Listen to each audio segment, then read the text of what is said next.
I'm 28 years old, live in a one-bedroom apartment in Austin, Texas, and have been working in office administration for a few years. It's not glamorous, but it pays the bills. I've supported myself since I was 20, and I'm proud of that. I'm not from a wealthy background. I've had to build everything brick by brick. 8 months ago, I met Diego Alvarez at a street food festival downtown. He was working at a stand selling pastries from his home country in South America. He had this warm smile, a charming accent, and honestly, he was incredibly attractive. He slipped me a free pastry with his number written on a napkin. It felt like something out of a cheesy romantic movie.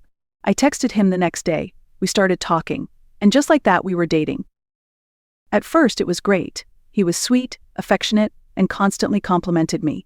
He talked about his culture, his dreams, and made me feel like he really saw me. I remember thinking, maybe this one is different. Maybe this time it's real. Fast forward 8 months, and I'm sitting in my kitchen with the truth, realizing I was never his partner. I was just convenient.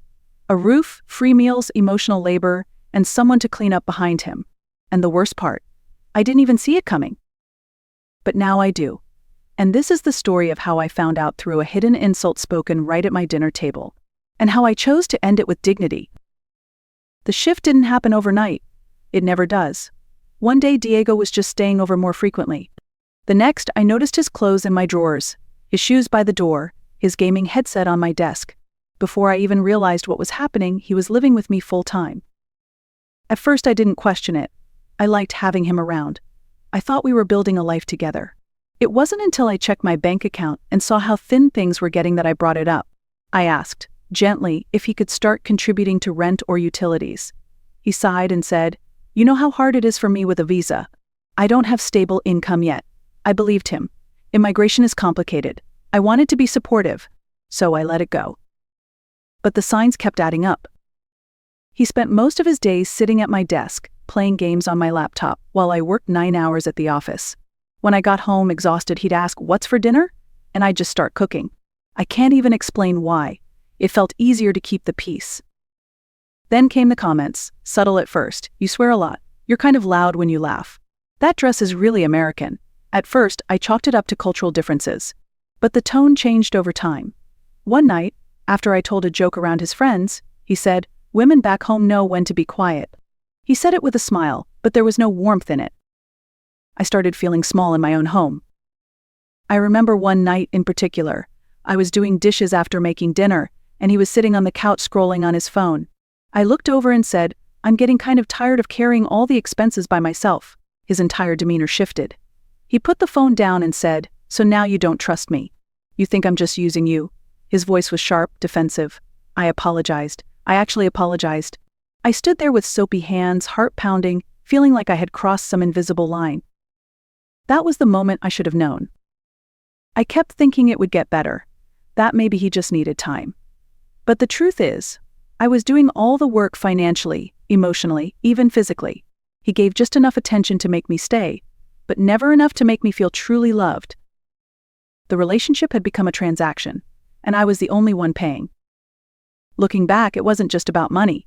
It was the erosion of respect, the slow dismissal of who I was, the way my independence, something I had worked so hard for, was treated like an inconvenience.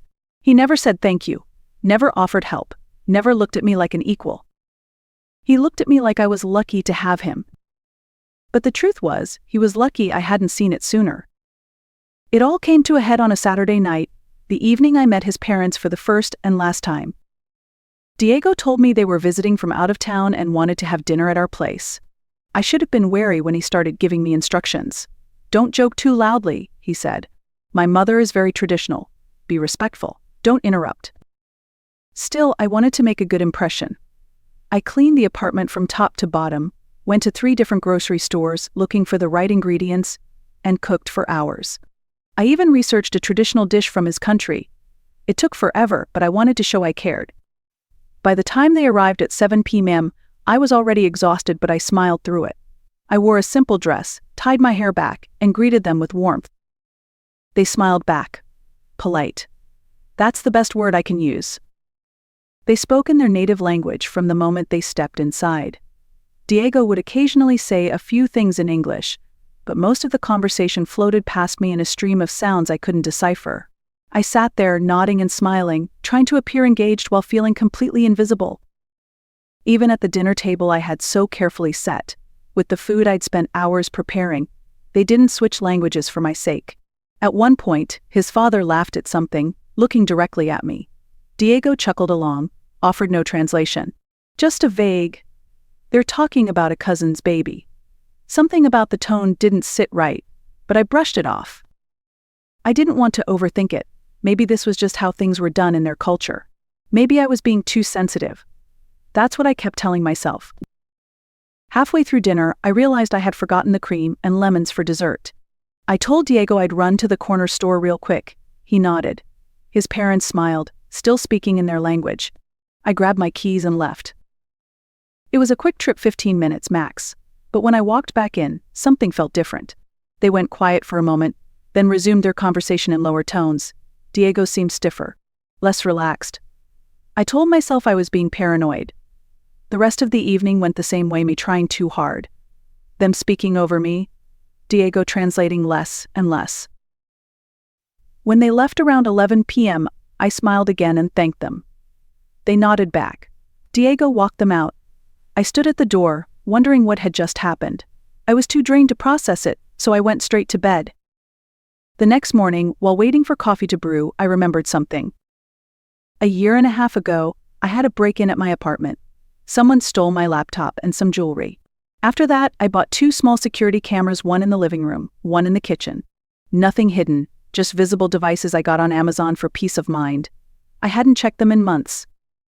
But that morning, something pushed me to. Maybe it was instinct. Maybe it was the way his mother had looked at me.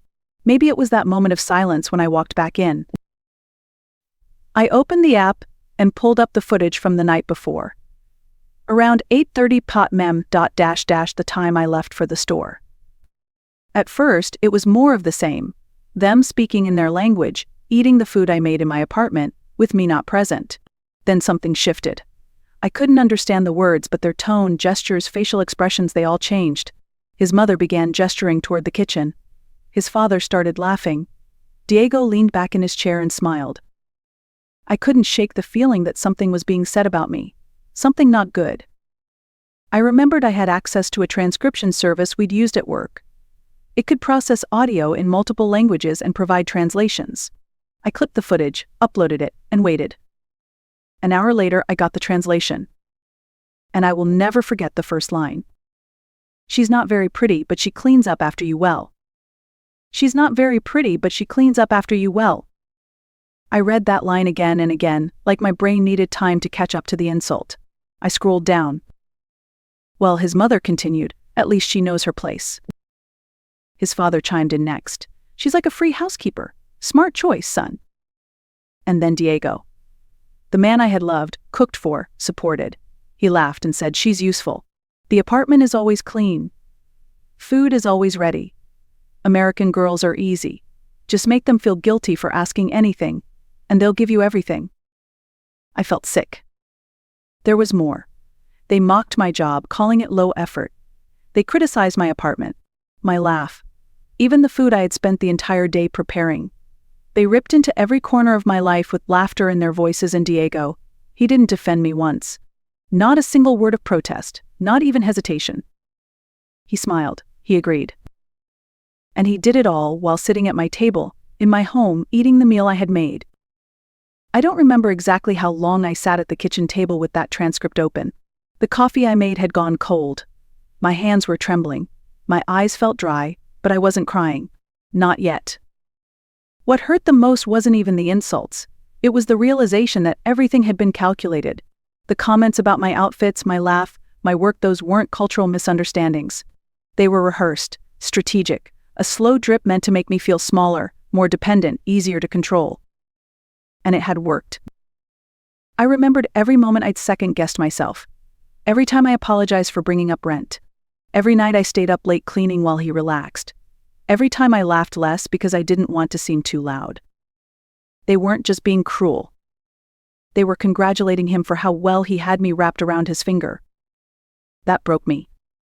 Not because I was naive, but because I had been kind, because I had shown up, because I had made space for him in my world. and he had used that space to mock me. He was still asleep in my bed. I looked at the clock. 8:12 a.m. I didn't scream. I didn't cry. I didn't rage. Instead, I opened the closet, pulled out 2 large black trash bags and started packing. There was nothing left to explain. I had just zipped up the second trash bag when I heard the shower turn off. My heart didn't race. My hands didn't shake. I just kept going, folding his hoodie, tossing in his headphones, grabbing his shoes from under the couch. He came out of the bathroom wrapped in a towel, his hair dripping.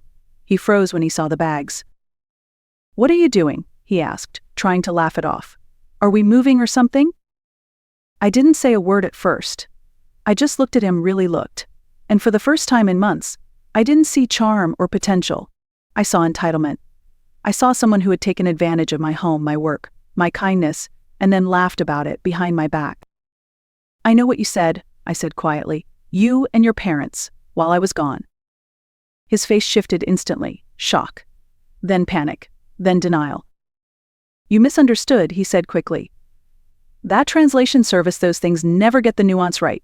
It's cultural. They were joking. We were just talking." I shook my head. "You called me your housekeeper. You said American girls are easy to manipulate. Was that a joke too?" He opened his mouth, but I cut him off. "I have the footage. I recorded everything. And yes, it's legal. This is my home. Those cameras have been up since long before I met you." That's when his tone changed. The fake sweetness drained out, replaced by anger. "So what, you're spying on me now?" he snapped. "Is that who you are? No wonder I said those things. This is why women from my country are better. They don't go hysterical over nothing." And that was it. I dropped the bag I was holding and stepped forward.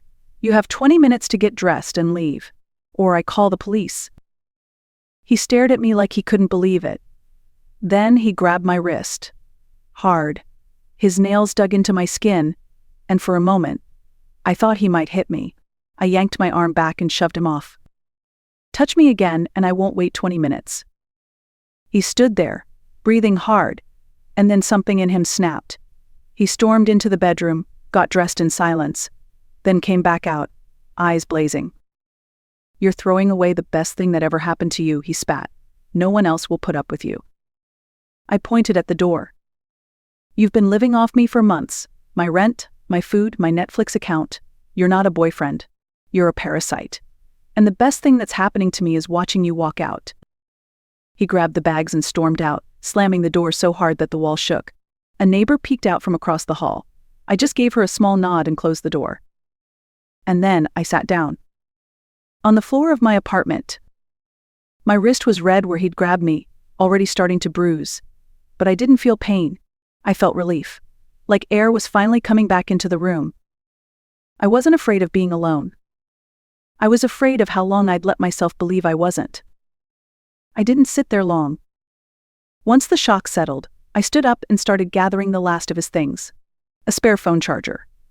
A crumpled hoodie behind the couch. A half-used bottle of shampoo in the bathroom. I tossed everything into a grocery bag and placed it outside the door. Then I called a locksmith.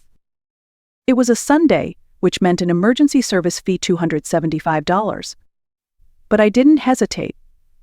By 6 p.m. the locks had been changed. The keys I had hidden in the planter by the door. Gone. The spare one I gave him months ago. Now useless. At 8 p.m., the text started. "You're making a big mistake. I left my charger. I need to come get it. Are you seriously ignoring me? After everything I've done for you?" I didn't respond. At 9:45 p.m., the tone shifted.